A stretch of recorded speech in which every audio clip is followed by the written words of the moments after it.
Hola, yo soy MP y esto es Presunto, episodio 309. Hoy vamos a diseccionar la narrativa mediática detrás de los archivos secretos de Calarcá. Conmigo, Andrés Párramo. Bueno, pues antes de entrar en ese tema, ¿no? Antes de entrar en ese tema, digamos cosas buenas, positivas de la vida, del universo que nos rodea inmediato, y luego nos vamos con esa cosa. Con esa pesadez. Queremos mandar un saludo muy grande a Iván del Barrio que nos alimentó el día de hoy. ¿Qué nos dio Iván del Barrio? Nos dio lentejas con chistorra. Yo lo noté, Iván, yo lo noté.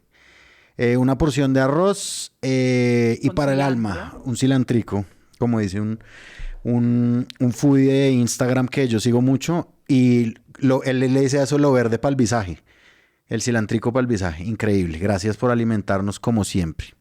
Santiago Rivas, te saludo. Muchísimas gracias, líder, nuestra líder. Pues bueno, yo simplemente quisiera recordarles a quienes nos están oyendo que nosotros tenemos abierta una Vaki para financiar nuestro trabajo de 2026. Nosotros queremos seguir haciendo Presunto Podcast. Presunto Podcast pues es un montón de trabajo, obviamente toma tiempo y en años de elecciones más tiempo. Este es un espacio que nació efectivamente en un año electoral como lo fue 2018 y gracias a Presunto Podcast y al análisis de elecciones nosotros hemos aprendido mucho y creemos que podemos aportar mucho a esta conversación, de manera que por favor participen en la Vaki y ayúdennos a financiar nuestro trabajo en 2026 y pueden también unirse a nuestra comunidad de Patreon que tiene otros beneficios especiales. Muy bien, y con esa invitación paso a saludar a la gran invitada de hoy. Hola, Laura Bonilla. Muchas gracias por volver a estos micrófonos. Hola MP, hola Santiago, hola Andrés. No, yo muy feliz de estar aquí en estos micrófonos con ustedes y decirle a todos los que nos oyen que no les dé pena, que cualquier cosita en la Vaki suma, que los invitamos muy especialmente a ti, mami, que yo sé que todos los años estás aquí sumando a la Vaki de Presunto, que tienes todo el merchandising de Presunto, a que nos volvamos a sumar familiarmente a la Vaki de este año. Eso, muy bien, muchas gracias.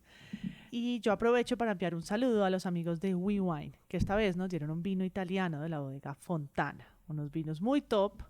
Este es un Montepulciano, muy rico, perfecto para madeirar carne, o como la que nos comimos, o salsas, quesos fuertes, quesos de intensidad media. Síganlos, es WeWine, we como sí en francés. Bueno, antes de empezar recuerden que Presunto tiene página web, presunto.co, y nos encuentran en todas nuestras redes sociales como @presuntopodcast, y ahí pueden ver todas nuestras novedades y los botones para hacerse miembro y hacer parte de esta comunidad de oyentes. A todos ustedes, muchas gracias.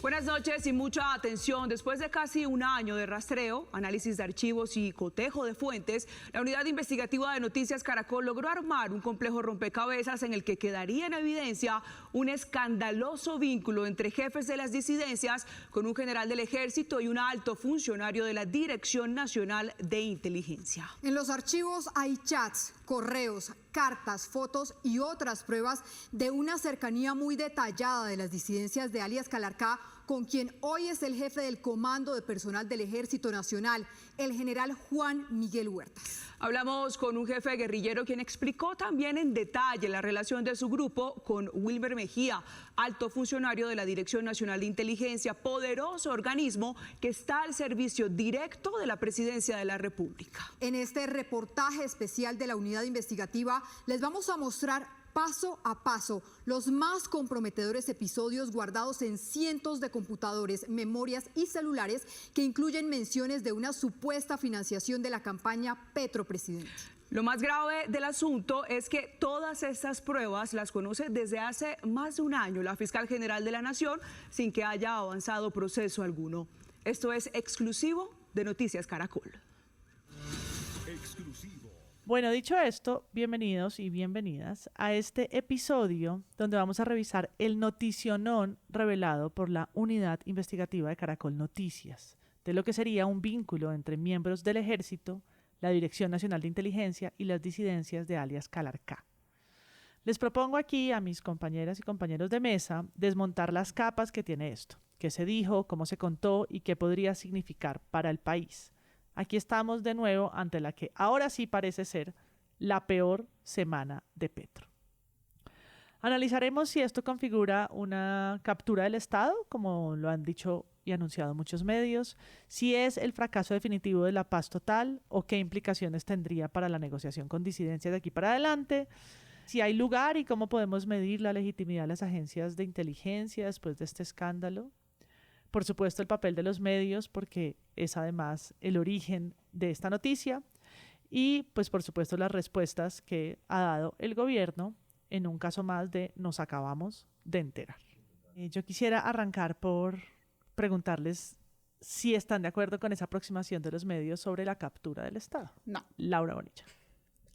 No, requete, no. O sea, es más, primero el Estado no es una cosa que se pueda capturar. O sea, digamos, capture un Estado, 2 estados, 3 estados, no. O sea, no, eso no ocurre, estamos de pesca, no. Yo capturo, tú capturas, él captura. Capturáis. No es Pokémon. No es Pokémon, yo te capturo. Sí, Pikachu, yo te elijo. No, eso no funciona así y además eso es una tesis sumamente problemática. Evidentemente lo que sí estamos es ante un gran caso de corrupción, una corrupción que involucra actores armados, involucra agencias de inteligencia en el país, en este caso especialmente a la DNI, involucra al ejército y además involucra directamente a la presidencia de la República. Y lo que pasa es que eso nos suena familiar, pero el hecho de que sea familiar no quiere decir que sea igual, o sea, eso nos suena familiar porque en Colombia hemos tenido efectivamente otras agencias de inteligencia, acá el DAS, involucradas en serios casos de corrupción, utilización y mala utilización de la inteligencia, que eso está con recursos de los colombianos, que se supone que tiene que aportar a la seguridad nacional, uso privado por parte de presidentes de la República de esta, mal uso de la misma. Sí, en eso podemos estar todos de acuerdo, pero que las disidencias de Calarcá tienen capturado al Estado, como los paramilitares que tuvieron el 35% del Congreso, que hubo más de 70 condenados, que en el DAS hubo chuzadas, un profesor barranquillero asesinado, o sea, no, la proporción es completamente diferente. Hablemos un poquito entonces de las comparaciones, si la proporción es distinta, porque hay una tendencia, incluso desde el informe de origen, del informe de Ricardo Calderón, Unidad Investigativa de Caracol Noticias, de hacer comparaciones con otros de los episodios que aquí hemos dicho. Rivas. Lo que creo es que esto, es decir, hay que empezar diciendo, esto está mal, ¿no? Esto está decididamente mal. Esta infiltración corrupta y el conocimiento por parte de las instituciones, la respuesta institucional, ¿no? Me acabé de enterar, la respuesta de Petro me parece que está mal. O sea, me parece que esto es un episodio en el que las cosas no están funcionando bien y eso hay que decirlo. El problema es que ya desde hace tiempo se viene tejiendo un sistema de desinformación que está basado en la clasificación de la información como opinión, donde existe una serie de recursos narrativos y giros prefabricados que le sirven tanto al gobierno como a sus opositores para generar más que una noticia, una serie de reacciones prefabricadas a cualquier noticia. Y esta, que es una revelación seria, que es un trabajo riguroso de investigación periodística, termina lastimosamente quedando dentro de ese mismo conducto, así como las cartas que entran a las oficinas del Estado pasan, ¿no?, a las mismas casillas por los mismos tubos que van por las mismas oficinas, el mismo patinador. Esta, que es una noticia seria, que no es una noticia de trámite, pasa exactamente por los mismos conductos. Y este es un dispositivo retórico, o mejor dicho, lo que se está utilizando, me parece a mí, es un dispositivo retórico por el cual se ha hecho muy famoso el discurso del gobierno Petro y de sus áulicos, sean estos voluntarios o pagados o ambos, incluso desprevenidos, que es el de adoptar responsabilidad por proxemia a la hora de narrar las cosas. Entonces se declara que la gente que es de derecha es de inmediato responsable por apoyar o envalentonar a quienes son responsables de asesinatos presentados como bajas en combate, los mal llamados falsos positivos. ¿no? Acercar a todo el mundo a esa dimensión simplemente porque son personas que se oponen al gobierno, es eso de responsabilizar por proxemia, ¿no? Es la imposibilidad de ver ningún tipo de matiz.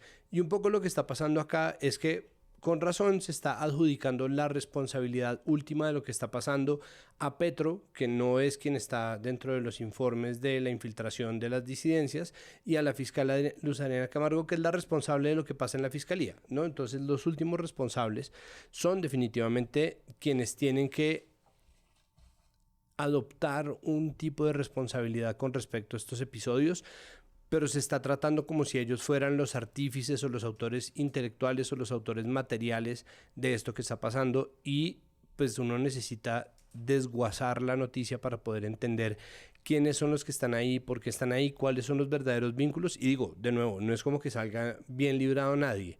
Lo que estoy diciendo es que la gente simplemente está utilizando eso para desatar una serie de protocolos que ya están preestablecidos. Entonces, como aparece una investigación en contra del gobierno Petro, de inmediato empieza un protocolo retórico que lo que hace es ahondar más en la desinformación que en la información. Y la información en este caso es lo suficientemente grave para que, analizándola, nos demos cuenta de los alcances que tiene este nivel de fracaso al interior de la paz total. Lastimosamente, yo soy pro paz, declaradamente pro paz, evidentemente pro paz, y me parece que este fracaso no es un fracaso que le sirva a nadie, ni me parece que nadie pueda salir a hacer bailes de la victoria con esto, y sin embargo me sigue pareciendo peor el bombardeo sobre menores de edad, y eso pues es lo que configura finalmente la peor semana de Petro hasta ahora en realidad, ¿no? Que es que viene de ser criminal de guerra y le descubren que gente de su confianza además está metida en una infiltración del Estado por parte de bandas criminales, lo cual pues ya me parece es bastante fangoso. A ver, yo creo que esto pues obviamente es un hecho muy grave, lo que revela Noticias Caracol, lo que revela el Ricardo Calderón y la unidad investigativa. Ellos además saben muy bien, digamos, como en sus procesos editoriales propios, cuál es la reacción que esto va a generar, y eso se nota mucho en la primera frase que ellos dicen, como una especie de, pues yo no lo llamaría descargo de responsabilidades, sobre todo como un recargo de responsabilidades, como esto costó 1 año de rastreo periodístico. Antes de empezar a decir cualquier cosa, como mucha atención, tenemos una información importante que nos costó 1 año de rastreo periodístico, de cotejo de fuentes. Ellos además voltean un poquito las costuras de, por ejemplo, esta información fue corroborada por 10 fuentes de la Dirección de Inteligencia. Sí, o sea, se cuidan mucho en salud. Yo creo que Ricardo Calderón, si no es el más experto en hacer eso, es de los más en Colombia. Con fuentes de las disidencias directamente. Claro. Le preguntan a la fuente primaria y la fuente primaria les responde. Les responde, es un exacto. trabajo periodístico impresionante. Y les dice, a ver, tal cosa. Y él sale también preguntando como, bueno, ¿y qué tenía que ver esto con esto? O sea, va atando los cabos ahí mismito. Y yo creo que en ese sentido, por la importancia que tiene la investigación y por lo que significará de verdad para un proceso de paz, a mí sí me parece muy importante ver lo que significa y la entidad de lo que representa dentro de un contexto histórico particular, ¿no? Y yo creo que esos procesos históricos primero se demoran un poco en asimilarse como sociedad, y también se demoran un poco en resolverse. Yo creo que el espectador hace una muy buena labor como de recopilación de las respuestas oficiales de primerazo. Yo se las quiero leer. Jorge Lemus, director de Dirección Nacional de Inteligencia. Yo la verdad hasta anoche me entero. Luz Ariana Camargo, fiscal general de la Nación, respondió en Caracol Radio: yo no conozco la información que Caracol publicó, que es reservada. El ministro de Defensa, Pedro Sánchez, adelantará una investigación rigurosa. Digamos que es lo que tú estabas diciendo, la costumbre oficial de responder, me acabo de enterar. Uy, ¿cómo así? Uy, eso estaba pasando. Y pues digamos que eso se demora en responderse. Yo creo que aquí va a ser necesario mucho seguimiento a esta noticia, y también, y yo me voy a referir a eso un poco más adelante, mucho seguimiento a cómo afecta el proceso de paz, porque por más de que el proceso de paz sea como una cosa o un evento no tan cubierto por los medios de comunicación, no tan interesante tampoco para la población, me parece a mí, siguen pasando. Sí, ahorita yo voy a hacer una mención pequeña a eso, pero creo que el seguimiento también es sobre eso, sobre una política de gobierno que que decidió hacer eso que se llama la paz total. Entonces, en ese sentido, pues sí, los procesos históricos de este tipo son demorados y yo creo que compararlo con inmediatamente anteriores es a veces un error, ¿no? Como esa cooptación que se dice, que es muy similar, por ejemplo, a al del paramilitarismo, pues digamos que son procesos distintos al menos. Que aceptemos eso sería un buen paso, como un matiz pequeño, sí, pues no es lo mismo exactamente. Recordemos que, y digamos, hablando de esos temas de paramilitarismo, la condena en segunda instancia contra Santiago Uribe fue hoy. Bienvenidos, volvemos con la noticia del momento, la decisión del Tribunal Superior de Medellín que condenó a 28 años de prisión a Santiago Uribe Vélez, hermano del expresidente Álvaro Uribe. Recordemos que este fallo está relacionado con la conformación de un grupo paramilitar conocido como los 12 Apóstoles. Tatiana Sanabria, ¿en qué se basó ese tribunal para tomar esta decisión?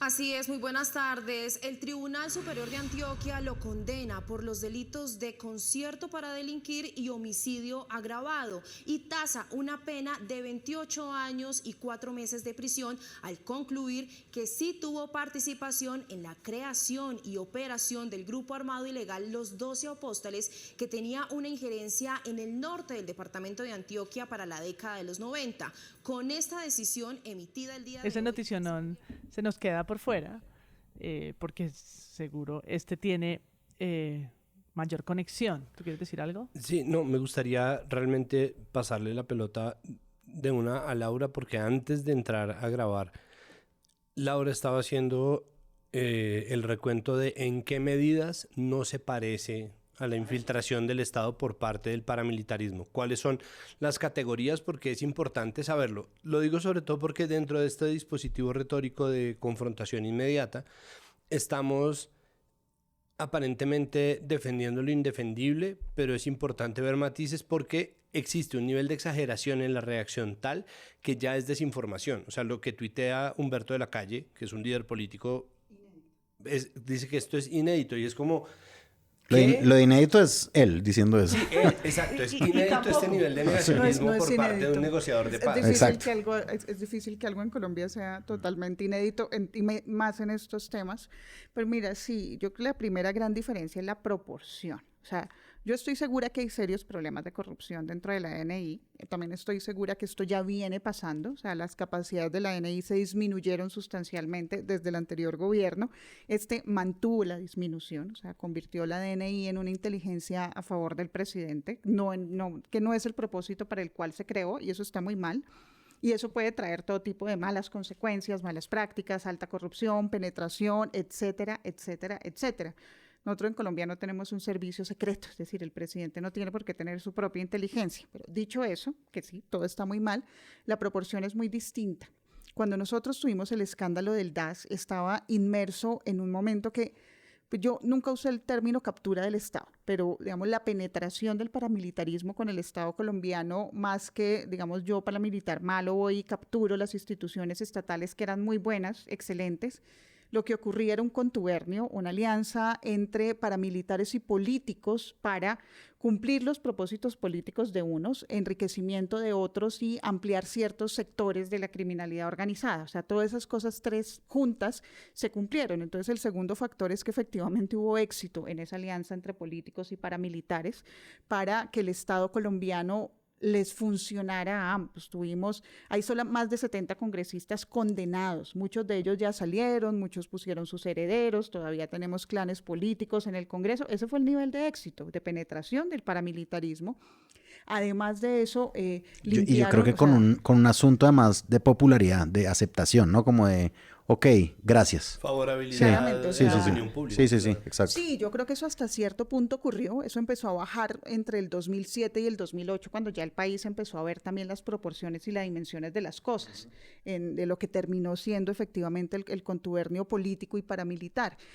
Tuvo alcaldías completamente rendidas al paramilitarismo, regiones enteras del país donde tenían control territorial. Hoy tenemos grupos con control territorial, también eso es cierto, pero no en el mismo nivel ni en la misma escala de lo que hubo en ese momento. Asesinatos políticos, cuando a Jorge Noguera lo condenan, es decir, las chuzadas a periodistas, políticos, escritores, ONGs, al señor de la esquina que no me gustaba, a todo. Esa gran escala de chuzadas ocurría con un propósito político. Aquí lo que tenemos es otro tipo de propósito. Entonces, no es que las disidencias de Calarcá penetren las instituciones, sino casi que al contrario. O sea, personas dentro de las instituciones encuentran que tener alianzas con grupos armados ilegales y esos grupos armados ilegales viceversa pueden hacer negocios beneficiosos para ambas partes. Por una parte para corrupción y por otra para ampliar su control territorial. Y lo que sí me parece muy grave de este escándalo, que no digan que le estamos bajando el tono, es que esto y este tipo de relaciones puntuales, corruptas, mafiosas del Estado con grupos armados pueden ser la explicación de por qué en el 2019 arrancamos en el país con muy poquitos grupos armados, o sea, es el mejor momento que hemos tenido en toda la historia de Colombia en términos de seguridad, de baja violencia y todo, y terminamos hoy como terminamos, con un gran pico en el 2022, o sea, entre el 19 y el 22 los grupos armados crecieron prácticamente un 150%, eso no es normal, hay que tener muchas armas, mucha gente y mucha plata para hacer eso, y la única manera de tener esas tres cosas es teniendo las paticas muy metidas en la corrupción estatal, es decir, que el Estado lo permita, lo promueva y abra las puertas a que eso sea posible. Y en eso sí me parece que este escándalo es una puntica del iceberg de todo lo que puede haber abajo en términos de corrupción, pero pues con eso hemos vivido siempre. Pero son temas, por ejemplo, que también escapan a la agenda de los medios, porque yo me pregunto si del 2019 para acá han habido investigaciones profundas sobre, por ejemplo, el tráfico de armas por las distintas fronteras, o la manera como este crecimiento pues ha incidido, más allá de la seguridad, digamos que el Catatumbo, el Cauca, han sido protagonistas de noticias y de informes específicos en los últimos años, pero es más complejo que eso. Totalmente. Mira, hicimos un cálculo chiquito, o sea, chiquito el cálculo, fácil de hacer, pero muy contundente en el resultado, y es entre el 2016 que se desmovilizan las FARC a hoy. O sea, la cifra más reciente, no sé, septiembre-agosto que tenemos, se han incautado más de 185.000 armas en Colombia. O sea, la policía ha incautado más de 185.000 armas en Colombia. O sea, eso es una barbaridad. Y no podemos decir que después de 185.000 seguimos armadísimos. Sí, exacto, como las incautaron todas. Entonces, esa rotación de ese mercado de armas es impresionante. Recientemente hablábamos con un colega en México y me decía, mírate, es que 582 armas entran diarias por la frontera colombo-mexicana legalmente. Después es que se convierten en ilegales. Acuérdate, el arma que mató a Miguel Uribe se compró en Arizona, legalmente.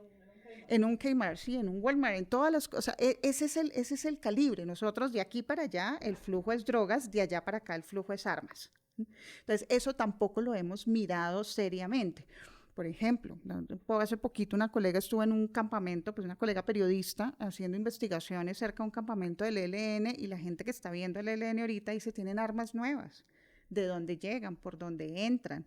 ¿Por qué no estamos incautando seriamente las armas que están llegando? ¿Quién está poniendo los drones? O sea, estamos como en el centro de una carrera armamentista y no nos estamos dando cuenta. O sea, calcula 185.000 armas en menos de 10 años.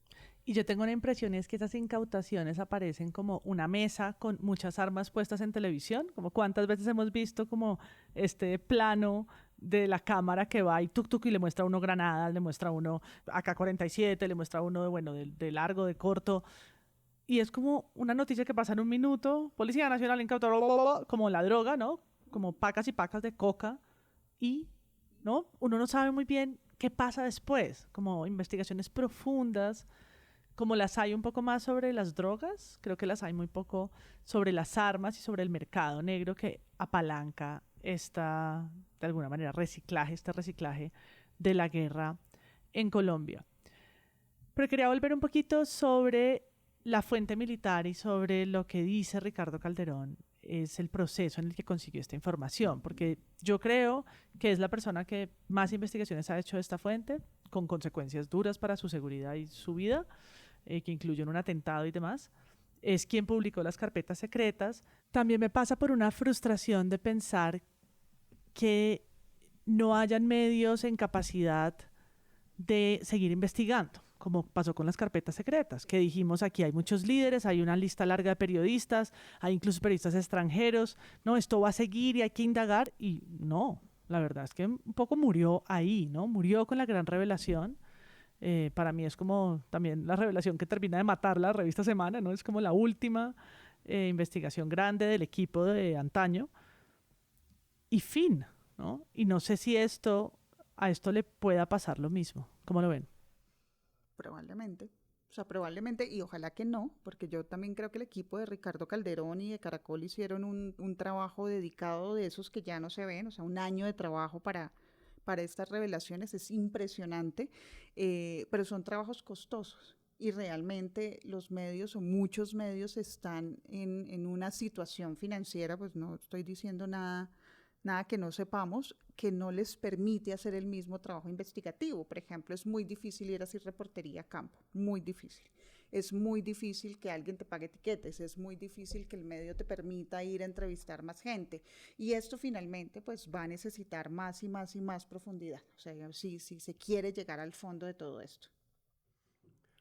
Yo creo que existe la posibilidad, es decir, el punto es a quién le está respondiendo la acción periodística en este momento, y pues eso ya es una decisión que va a tomar la unidad investigativa de Caracol Noticias, ojalá en favor de seguir hurgando, porque finalmente eso es lo que se necesita. Creo que la persistencia de un periodismo que busque la verdad a pesar de la agenda, a pesar del pulso de los tiempos, a pesar de la opinión pública o de la discusión pública, es lo que finalmente valida un ejercicio que cada vez es más obstinado por investigar, más que un ejercicio por tratar de generar opinión. No creo que nosotros pasamos de un 2022 en donde todavía era válido hablar sobre un periodismo que le da herramientas a la gente para tomar sus decisiones en democracia, ¿no?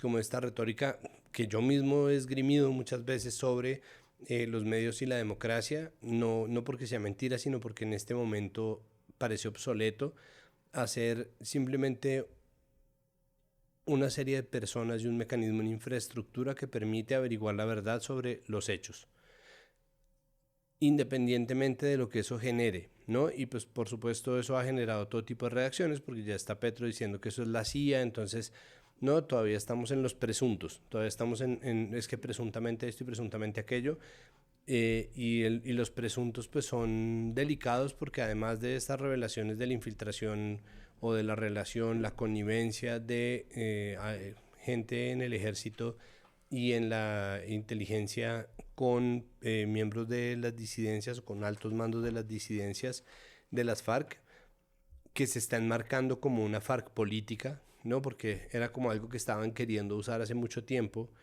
pero de nuevo las FARC ya se acabaron, entonces no es una FARC política en la medida en que las FARC ya no son.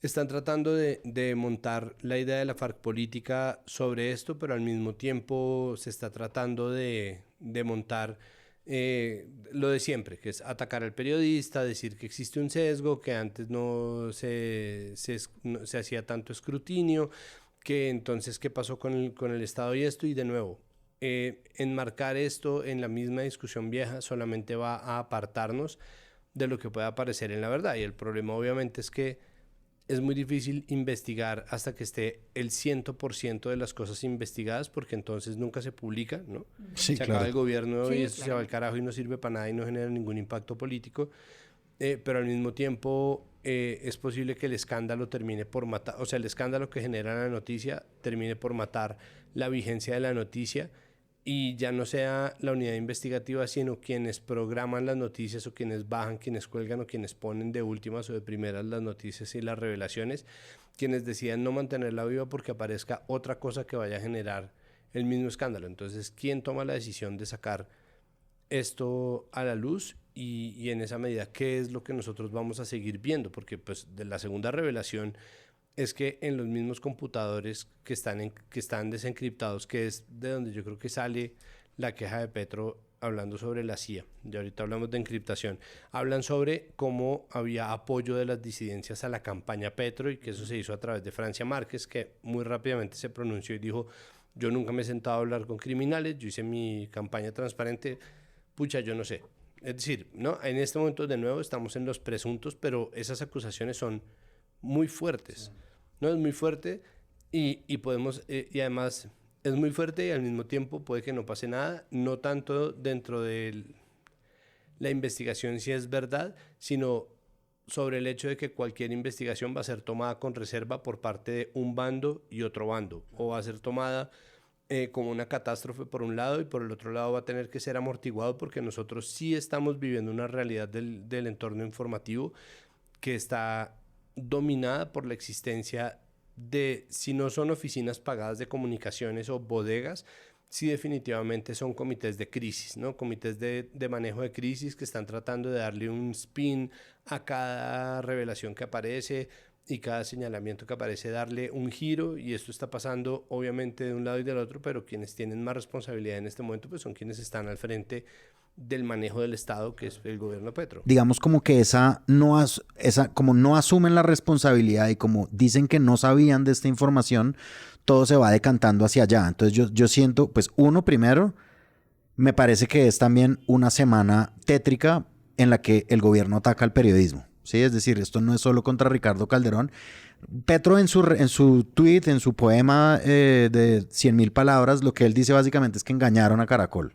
Es decir, que engañaron al periodista. Eso es el resumen, digamos, de las 2.000 palabras del poema de Petro.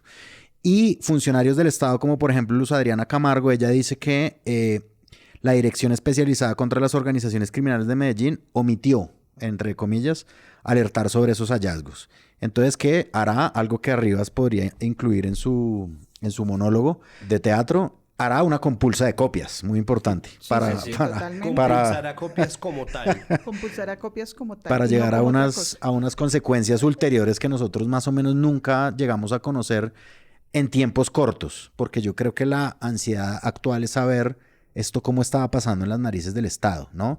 Y quiénes son los responsables. Que es la pregunta que hace El Espectador en su editorial. Sí, exacto. Gravísima denuncia de infiltración del Estado colombiano. ¿Cómo es posible que esta información se encontraba en control de las autoridades y no se hizo absolutamente nada? Y sabes qué es que se encontraba en control de presidencia. O sea, ahí es donde yo digo hay un muy mal uso de la inteligencia en este gobierno. Claro, también tengo que decir, para que no digan que uno es muy sesgado, que también hubo un pésimo uso de la inteligencia en el gobierno pasado. O sea, desde Duque para acá, un desastre.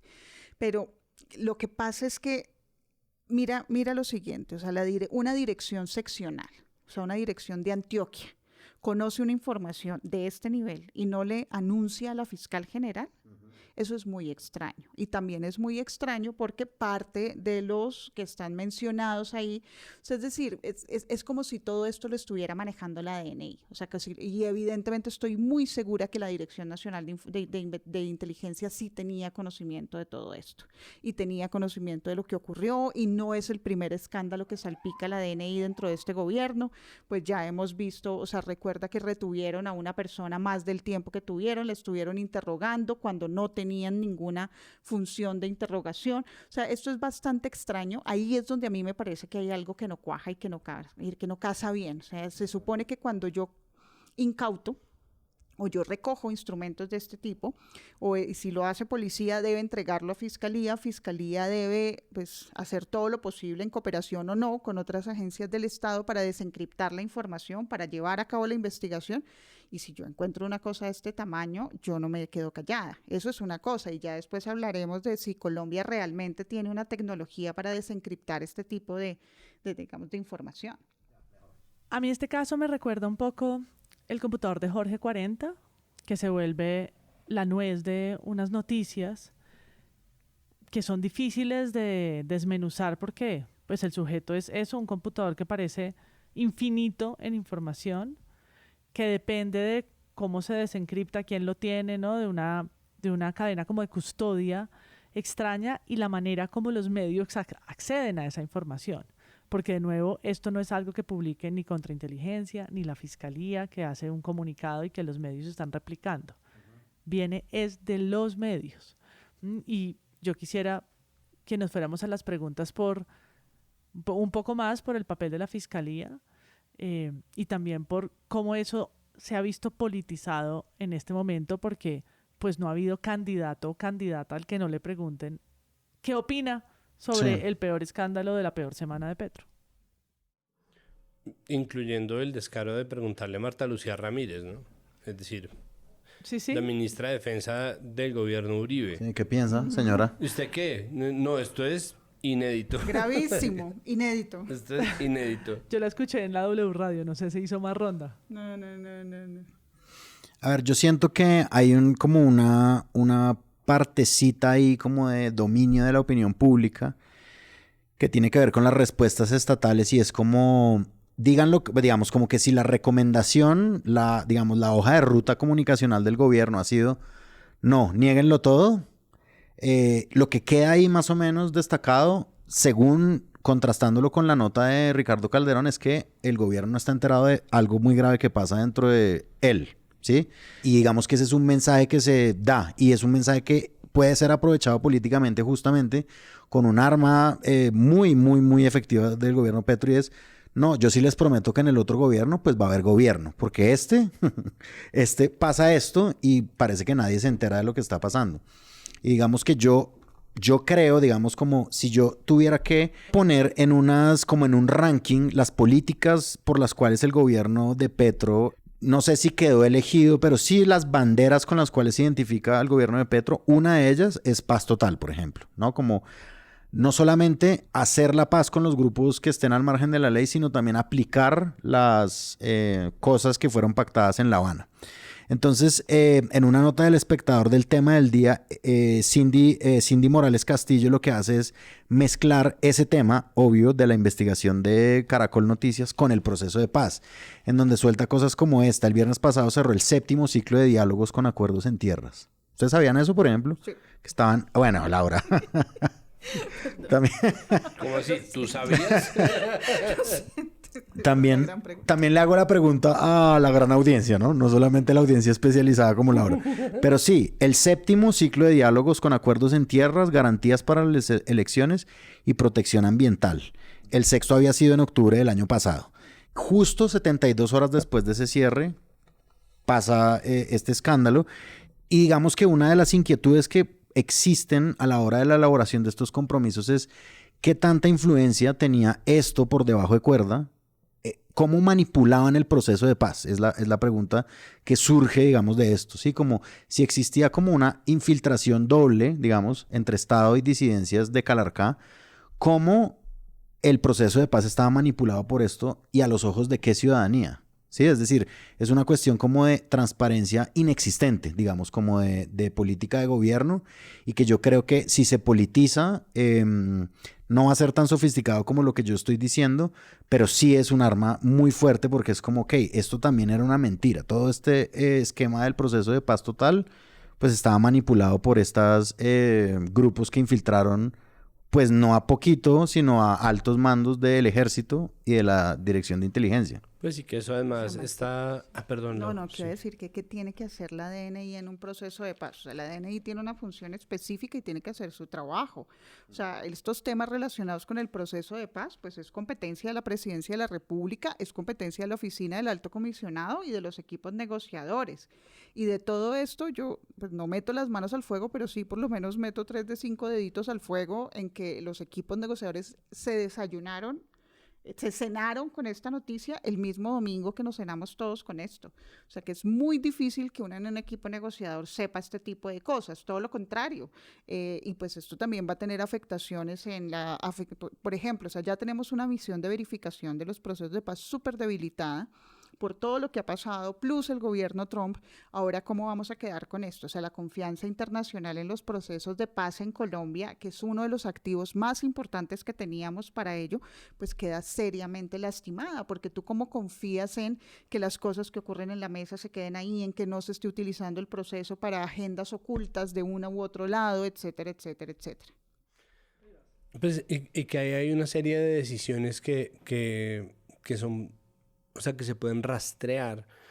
Una de esas es el regreso a las filas del general en retiro Huertas, que ya venía con rollos, ¿no? que tenía una historia de problemas, pero que fue vendido como un héroe porque había sido expulsado por Zapateiro. Pues que, y esta por supuesto es mi opinión, pero creo que es una opinión fundamental, es un desastre, ¿no? Ajúa. Y... pues Zapateiro, que también estaba en rollos, entonces sacó este man, y la ecuación que hicieron, que es una ecuación hecha como para redes sociales, es si el gobierno malo sacó a este man, por lo tanto traerlo de vuelta es bueno, y eso pues es un cálculo que seguramente no se hizo de manera tan simple, y ahí es donde empieza a ahondarse y a volverse complejo, porque es una figura que perfectamente podría haberse quedado en uso de buen retiro o de mal retiro según le ajuste, y no tenía por qué volver. Pero también hay otro tipo de decisiones, y es, bueno, listo, perdón, se habla sobre cómo estaba deteriorado el DNI por parte del gobierno anterior, pero en este caso se puede tomar la decisión de mejorarlo, restaurarlo, ¿no? Es decir, mantener un deterioro es una decisión que le compete solamente a este gobierno, y esto es algo que yo he dicho en anteriores episodios, y es uno tiene que saber muy bien con quién decide compararse. Y si el parangón para compararse es el gobierno Duque, pues entonces cualquier hijo de puta cosa es posible, ¿no? Claro. Pues cualquier cosa es posible. 100 candidatos. Porque, sí, exacto, 700 candidatos, todo ido al carajo. No, de hecho creo que, o sea, si nos vamos a comparar con el gobierno Duque o por ejemplo con el gobierno Uribe, en el capítulo anterior, tras anterior, porque tuvimos nuestro capítulo 308 sobre el pánico demográfico, pero antes de ese, hablando sobre los bombardeos, algo que es de resaltar es el papel de Iris Marín, la defensora del pueblo, siendo que los gobiernos de ultraderecha de este país hicieron a la Defensoría del Pueblo completamente irrelevante y lo volvieron simplemente en un escalón de LinkedIn. Esa, por ejemplo, sería una comparación positiva, pero en este caso lo que sale a hacer el gobierno Petro es desacreditar la labor de la defensora del pueblo.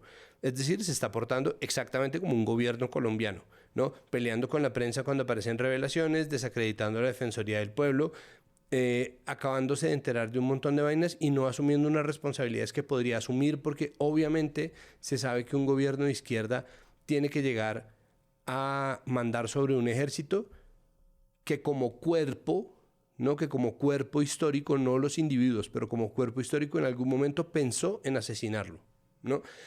Si una persona viene de un grupo insurgente, ¿no? Si una persona viene de un proceso de paz, de una guerrilla, si una persona viene de un partido político de izquierda o de un partido como la UP o vino de ser líder social, tuvo en algún momento un cañón de Indumil apuntado a su cabeza.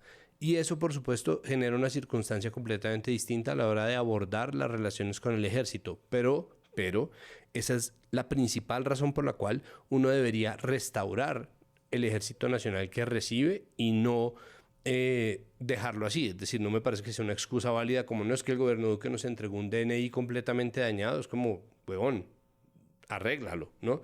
Arréglalo porque eso es una decisión y obviamente cuesta plata, pero sacaron un montón de gente de un montón de ministerios, un montón de institutos, un montón de centros de estudios, un montón de entidades. Un montón de filas del ejército. Hicieron una purga para meter de nuevo a un tipo que los está metiendo en problemas. Eso es absolutamente responsabilidad del gobierno Petro. Como diría Camargo, hecho no salió bien. No salió bien. Y yo quiero entrar en otro pedazo que nos falta del contexto.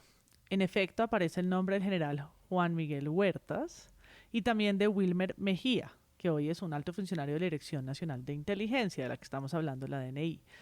Aparecen conectados con hombres de Calarcá, pero en algún punto también aparece Iván Mordisco dentro de lo que dicen, sale de correos, chats, anotaciones, audios rotos, USBs, en fin, todos los aparatos que recolectan en los archivos que incautan en Antioquia en el 2024 y que dan pie a toda esta investigación.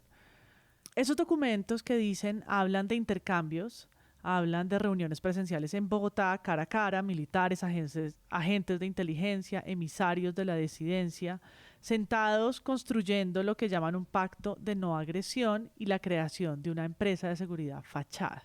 Hablemos un poquito de esa información y cómo ha pasado esa capa por los medios. A mí esa es la información que me parece más delicada. Sí, es la más sensible. Muy delicada. Porque digamos, las inteligencias pueden hacer cosas muy positivas en el mundo también en sus roles. Es como el agente, o sea, el MI6 en el Reino Unido fue determinante para la desmovilización y el proceso de paz con el IRA. O sea, toda la inteligencia participó también en esos acercamientos, etcétera. Este no es el caso. Que se reúna esta gente para decir, vamos a crear una empresa de seguridad privada. ¿Con qué propósito? Con el propósito de enriquecerme yo, en primer lugar, y con el segundo propósito de darte a ti, señora disidencia, un plan B por si el proceso sale mal. Es que es como, me estoy autosaboteando, todos sabemos que esto va a salir muy mal, entonces hagamos algo para ganar nosotros Algo. individualmente. Sí, para ganar alguito. O ganar sí o sí. O ganar sí o sí, con cara, con sello, con lo que sea. Además, tener acceso a, o sea, lo que les están diciendo es, le voy a poner a sus hombres legales, o sea, porte de armas legal, con gente que está reclutando niños, que está haciendo una cantidad de cosas espantosas, Movilidad. como están ocurriendo con las disidencias, el Movilidad. control territorial, o sea, y una empresa de seguridad privada. Es que eso es la parte que a mí me parece la nuez de todo esto. Que es un lavadero de plata, de armas, Además. de personas, de todo. Sí, yo creo que la imagen como con la que arranca Calderón en su informe está como lo que él usa para abrir después de hacer las advertencias y decir que son vínculos con el general del ejército y con un alto funcionario de la DNI, es pues el operativo, ¿no? El operativo, hubo un operativo, el que te estabas mencionando tú, María Paula, y la fiscalía tenía en sus manos computadores, memorias y celulares, armas, menores de edad. Luego la fiscalía ordena que la mayoría de capturados por ser gestores de paz, aun que estén en situación de flagrancia, queden en libertad, y el liberado es Calarcá, ¿no? Y Calarcá tiene como todo este entramado pues también paralelo de que la disidencia de él es la que se queda negociando en la mesa de negociación, ¿sí? Con Iván Mordisco hay como una guerra y también hay como operativos, ¿no? Contra Iván Mordisco. Una negociadora del gobierno, la jefa negociadora, Gloria Quiseno, dijo lo que tú dijiste ahorita, Laura, que es como en la mesa pues no se discute eso, ¿no? En la mesa no se discute eso, pero pues ya no podemos pensar que el proceso no está siendo muy gravemente afectado por esa cuestión debajo de la mesa. Y yo creo que de la parte más dura y de la nuez que tú dices de toda la noticia son estas transcripciones de cartas que ellos tienen ahí, pues, que ponen a disposición de la audiencia, en el que uno de esos miembros de la disidencia, con toda la seguridad del mundo, dice el momento en que los procesos fallen, y se refiere a los procesos de paz. Para el momento en que los procesos fallen, gracias a sus contactos, el general retirado les habría propuesto una fórmula para crear una fachada que les permitiera moverse en vehículos blindados y portar armamento legalmente. Paradójicamente, una estrategia parecida a la que en los años 90 montaron los paramilitares con los departamentos de seguridad o Convivir. El general dice que la montemos mitad y mitad, que él se consigue los permisos y que nosotros pongamos los muchachos y las armas. Él dice que eso es una buena inversión porque llegado el momento en que todos estos procesos fallen, quedamos con hombres legales. El general dice que una compañía de máximo 20 hombres, que el primero consigue los permisos para pistolas y después de eso consigue los permisos para que nos permitan la circulación con fusiles. También me presentó los hombres que le ayudarán con los permisos para montar la empresa de seguridad. La carta deja en evidencia que la propuesta fue bien recibida por las disidencias, pues daban por sentado que los procesos de negociación con el gobierno van a fallar. En esa misma comunicación... Claramente, pues es que en Comuneros del Sur, y eso lo advertimos en paros, en pleno proceso, ya había plan B y se estaban armando en las Autodefensas Unidas de Nariño, o sea, era paralelo, o sea, ya ni siquiera pasaba un mes, 2 meses de desmovilización y me rearmo, sino que ya estaba gestándose el plan B, y eso sí es resultado de una muy mala negociación, porque claro, yo todo eso tengo, o sea, yo todos esos riesgos, esas cosas, es la planeación de las mesas de negociación, y eso desafortunadamente pues en La Paz Total no hubo mucho de eso. Es decir, mucha gente les advirtió sobre las fallas de La Paz Total.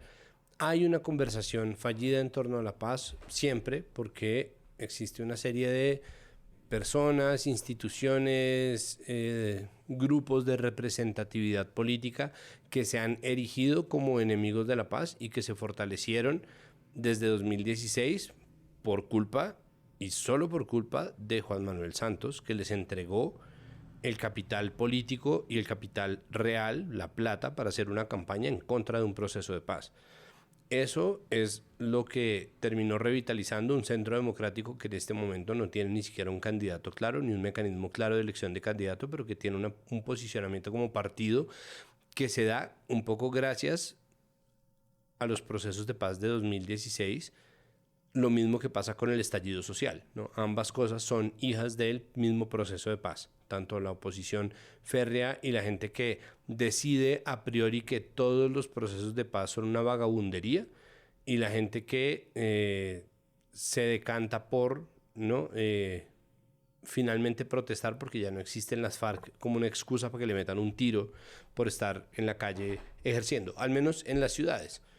Y nace una serie de nuevos fenómenos que yo creo que finalmente nadie terminó de leer, ¿no? Que la gente leyó, y un poco Laura está acá también porque es una estudiosa de este caso, pero me recuerda una columna que yo siempre recuerdo tuya, y sobre cómo la guerra es una economía en sí misma, y es algo que parece que el gobierno no entiende y que quienes lo entienden lo están utilizando en favor de su beneficio particular.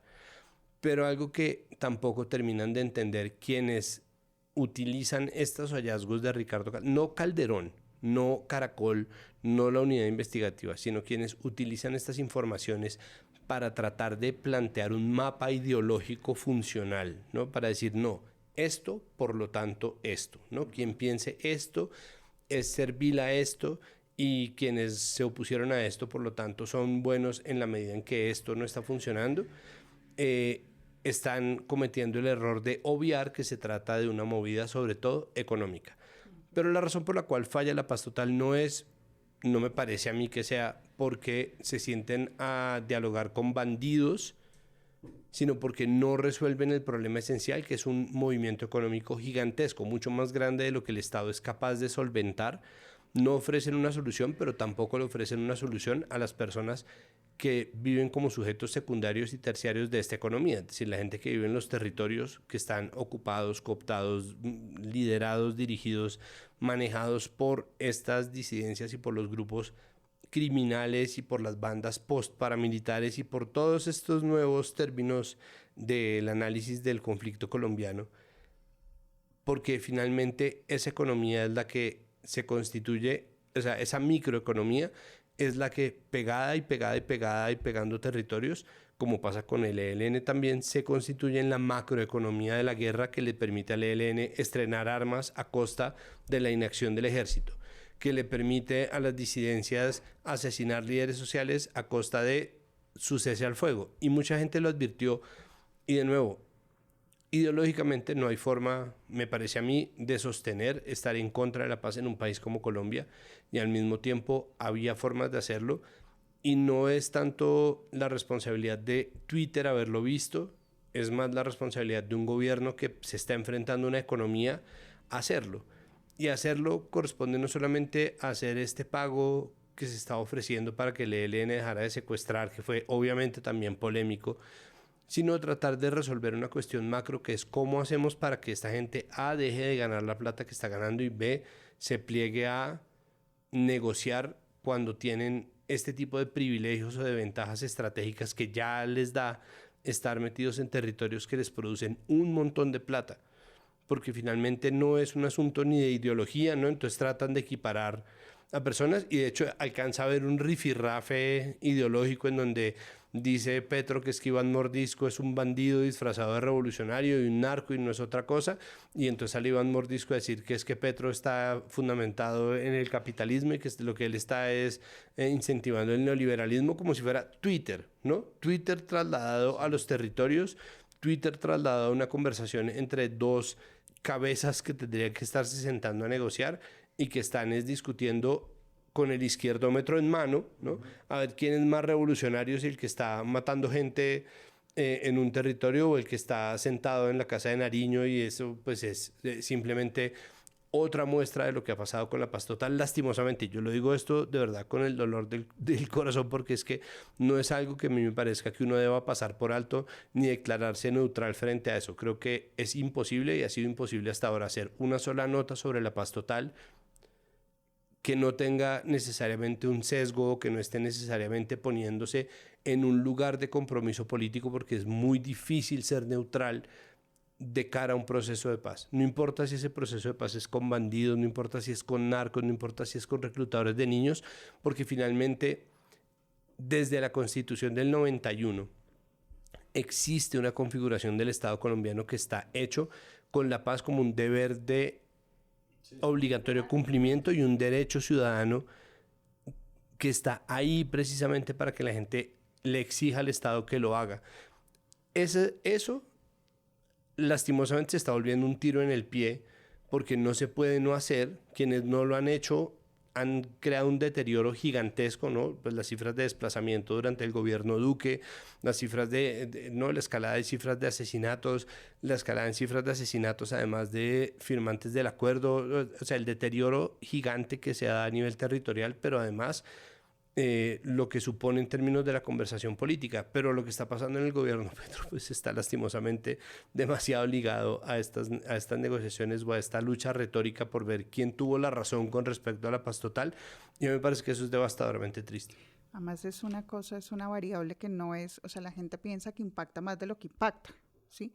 Las negociaciones de paz no son todopoderosas y en general la gente dice, por ejemplo, por la paz total crecieron los grupos armados. No, por la paz total no crecieron los grupos armados crecieron porque estamos nadando en coca, en oro, en pasta, en armas, porque tienen todas las puertas abiertas, porque somos supremamente corruptos, por una cantidad de cosas, y por ahí chiquitico también la paz total tiene algo que ver, pero no es la razón principal. Ahora, que eso haga que uno no pueda criticar un proceso de paz que a todas luces estuvo mal diseñado, mal planeado y mal ejecutado, pues también hay un gran abismo. Entonces, es muy difícil, y yo te entiendo, porque o sea, nosotros nos llamamos paz y reconciliación, o sea, esas son dos cosas que no nos podemos mover, nos podemos decir, bueno, ahora, guerra y política de odio para todo el mundo, pero sí que se le advirtió muchas veces al gobierno que se necesita un cambio de rumbo, y sobre todo porque es que una mesa de negociación no es, vaya y pregúnteles usted a esos señores qué quieren y luego venga y miramos. Bueno, ya para ir cerrando, yo quisiera preguntarles un poco con qué nos quedamos o cómo piensan que esta información va a impactar un poco el periodo electoral. Yo quiero empezar por leerles lo que dijo la Fiscalía sobre esto. Los elementos incautados han servido para judicializar a 28 disidentes. Todo el material fue sometido a una custodia debidamente legalizada ante los jueces en plural de la República. 2 equipos en plural forenses adscritos a la DIJÍN, que se encargaron, policía, de realizar el proceso de extracción y de análisis de la información digital. Alguno de ellos, agradecemos, es fuente de Ricardo Calderón. Emitiendo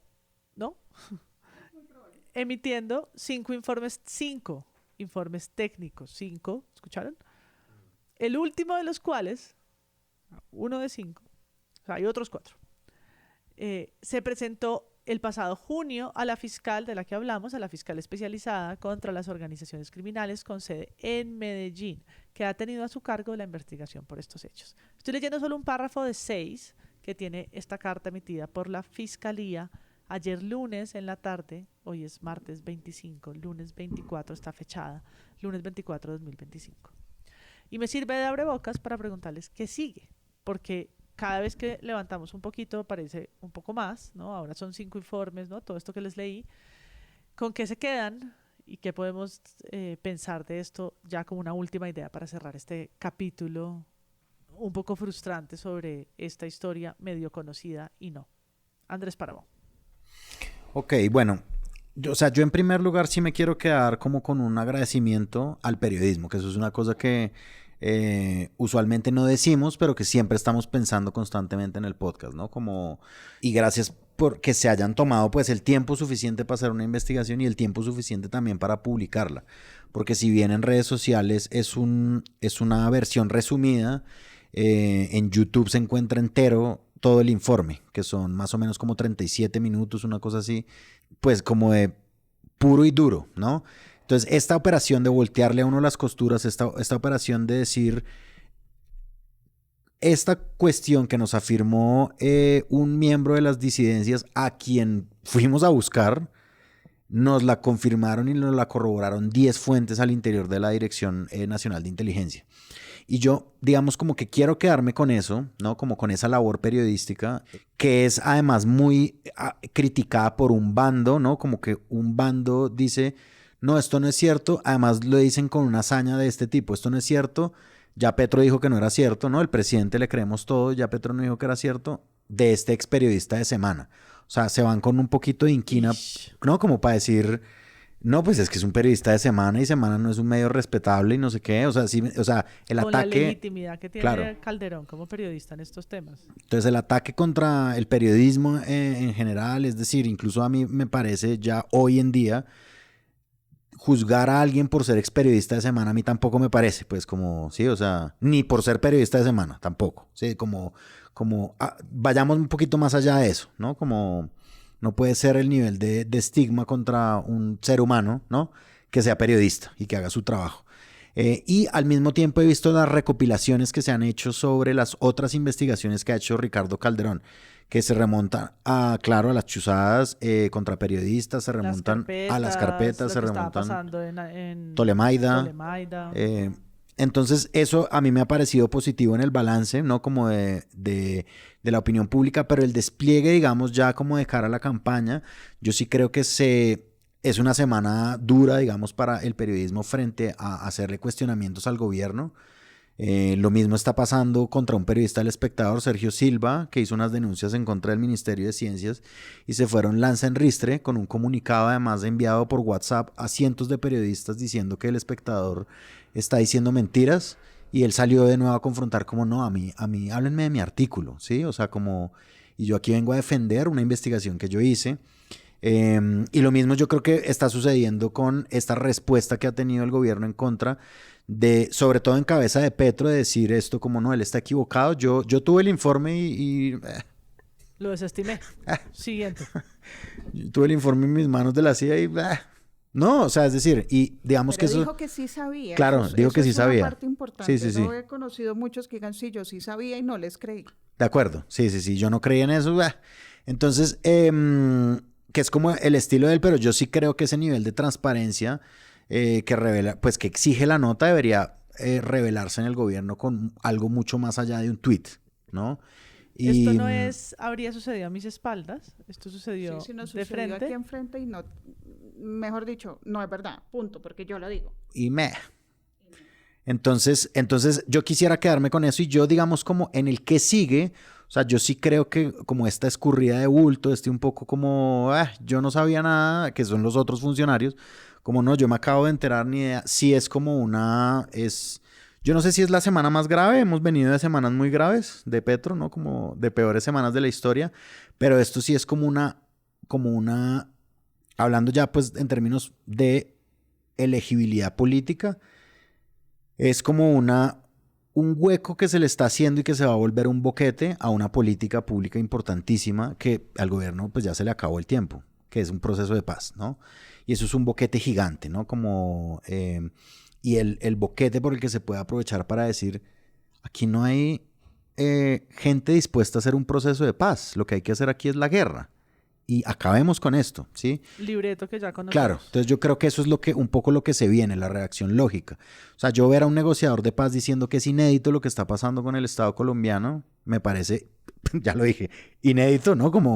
Pero me parece como que se está ahora dando el camino a eso y se está ahora dando además por algo que se ve, se siente y es como un mal gobierno. Eso fue como algo que, en este tema del proceso de paz, eso fue algo que yo me quedé una vez hace mucho tiempo. ¿Se acuerdan cuando Petro se fue a Panamá? Y que... inolvidable. Y lo bueno es que al lado del prostíbulo en Europa, claro. de Panamá quedó no, por eso ya es historia patria. Pero perdón. Cuando se montó como una gran pregunta e indagación si era Petro o no, me acuerdo que Carlos Cortés salió en sus charlas con Charlie diciendo, bueno, pues camina como Petro, se viste como Petro y coincide con las fechas de Petro. Yo creo que es Petro, ¿sí? No hay tanto que investigar, yo creo que es Petro, el que está caminando ahí como Petro y se ve como Petro, es Petro. Y él lo decía también como en una onda de esta noticia no es tan relevante, ¿no?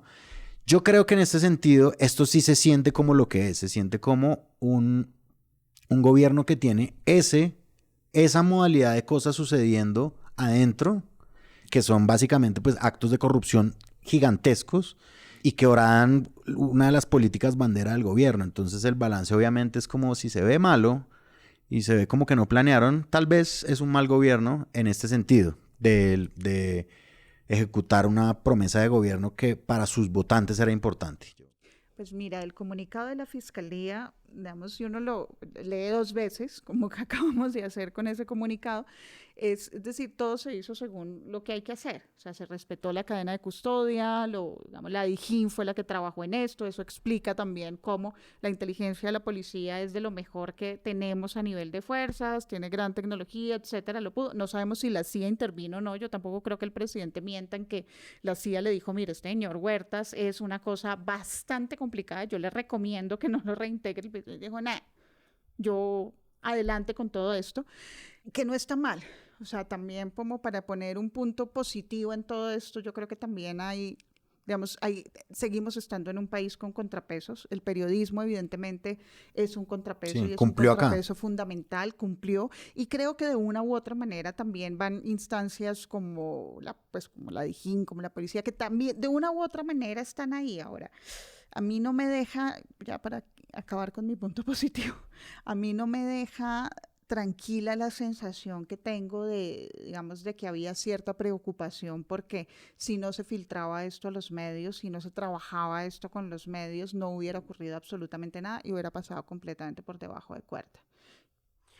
Sí, creo que en esa medida me quedo lastimosamente con esa impresión que deja Laura, y es, claro, el problema es, o sea, las noticias son lo que son, ¿no? Creo que en este, como en muchos otros casos, vale la pena esperar, porque seguramente va a aparecer un paquete de refutaciones y pruebas en contra entregado por el gobierno, ¿no? Seguramente va a aparecer verdad o no, insinuado o no, presunto o no, una serie de relacionamientos precisamente con la versión que está dando Petro.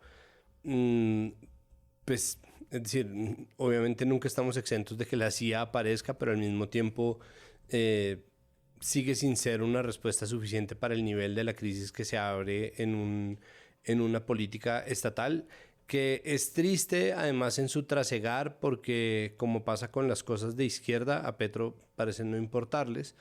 Y Petro fue el mismo que salió a decir que los medios se habían inventado el término paz total, cuando él había estado hablando de la paz total desde hacía meses en campaña. Y esa para mí es la relación que tiene Petro con las cosas que sus bases votantes más cercanas tienen por preciadas, ¿no? Es decir, como los temas que le interesan en realidad a quienes están pendientes no solamente de Petro, sino de en general la representatividad política de la izquierda, son irrelevantes en términos de lo que supone, por ejemplo, la gobernabilidad. Y esa idea, ¿no? Esa sensación, esa noción de que Petro está más metido en defender un relato que en solucionar una serie de problemas, creo que es lo más frustrante de todo, porque al final de cuentas las noticias son lo que son. Es decir, parte de las razones por las cuales uno no ve a Calderón editorializando es porque esta noticia puede ser exactamente lo que reveló Ricardo Calderón y no tener ningún impacto político, no solamente porque los implicados no sean estructurales, por ejemplo, al movimiento político y ni siquiera al movimiento electoral de 2026, sino porque quienes están implicados no necesariamente sean indispensables en lo que supone para Petro la estructura de su estado. Y mucha de esa gente seguramente va a salir por un volado y se va a entregar como solucionado un informe de gestión en donde a estas personas las denunciaron, les aparecieron estas cosas y salieron de nuestro gobierno. ¿Qué más quieren de nosotros? Y los problemas estructurales siguen sin atenderse porque no necesariamente una noticia influye en el debate. Pretender que así sea es forzar un montón de circunstancias que hacen a la gente partidaria de uno u otro lado y pretender que estos son herramientas para que la gente vaya y tome sus decisiones informada, es apelar a un recurso de desinformación, que es meter todo en una matriz de debate y opinión. Me parece difícil y obviamente es triste, es decepcionante y es frustrante que exista un soltar la responsabilidad por parte del gobierno. Me parece que los matices en el cubrimiento se hacen difíciles, pero obviamente están ahí. Es decir, lo que uno ve ahí es simplemente la manera en que se decide actuar con respecto a una pieza de información que es ineludible, como lo son las revelaciones de Calderón y el equipo investigativo de Caracol Noticias, pero esto no es el final de este episodio, ¿no? Este no es el final, viene una discusión larga que tal vez dé al traste con la noticia, ¿no? Con la efectividad de la noticia como herramienta y con la efectividad de la noticia como productora de escándalo, pero esto no es el final en materia en que, bueno, seguimos de nuevo en un espacio en el cual van a aparecer un montón de versiones y contraversiones que van a generar una discusión, pero que lastimosamente van a tender, y esto pues es una predicción y las predicciones suelen ser estúpidas, pero van a tender a deteriorar también la contundencia del hecho tal como es, porque lastimosamente la noticia también tiene un componente de tiempo, y así como en el derecho, en un tiempo mucho más largo los hechos precluyen, lastimosamente en la opinión y en el debate público tienden también a precluir. ¿Esto va a ser sepultado por un escándalo futuro? Posiblemente. ¿Va a ser un escándalo más contundente? Difícilmente. Dificilísimo, sí. Y ya se está acabando el gobierno, además. Sí. Exacto. Chan. Ya veremos si en marzo o en los meses venideros en plena campaña sea un tema que salga a la mesa de discusión de quienes pretenden ser presidentes o presidentas de este país. Creo que quedan preguntas sobre algunos de los temas que apenas quedan enunciados en el noticionón de Caracol, y un agradecimiento por esa investigación y por ese espacio que le da la televisión, más de 30 minutos al aire para poder pues emitir este informe que implicó seguramente la investigación ardua de un equipo que se desgastó haciendo esta premisa y de la que ya empiezan otros medios a tratar de tejer un poco más, como la revista Cambio en sus últimas publicaciones. Vorágine, ¿no? También tiene una investigación que se desprende de esta. Y seguro unas por venir y ojalá así sea. Y con ese deseo yo cierro. Gracias, Andrés Páramo. Muchas gracias. Santiago Rivas. Muchísimas gracias. Y a nuestra invitada especial, Laura Bonilla. Gracias, Marapie. No olviden la Vaki. Así es, no olviden la Vaki. Yo soy MP, esto fue Presunto, el capítulo 309. Cuéntenos qué le pareció, qué le preocupa de este tema. Hágalo en los comentarios de Spotify o en la de la plataforma preferida que usted utilice para escucharnos. Todo esto nos mantiene circulando más tiempo y si puede, compártalo en sus chats. Recuerde que toda nuestra información está en presunto.co. Chao y nos escuchamos en el próximo episodio.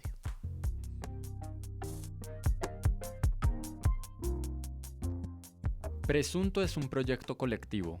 Hoy en la mesa, Santiago Rivas, Andrés Páramo, María Paula Martínez y Laura Bonilla.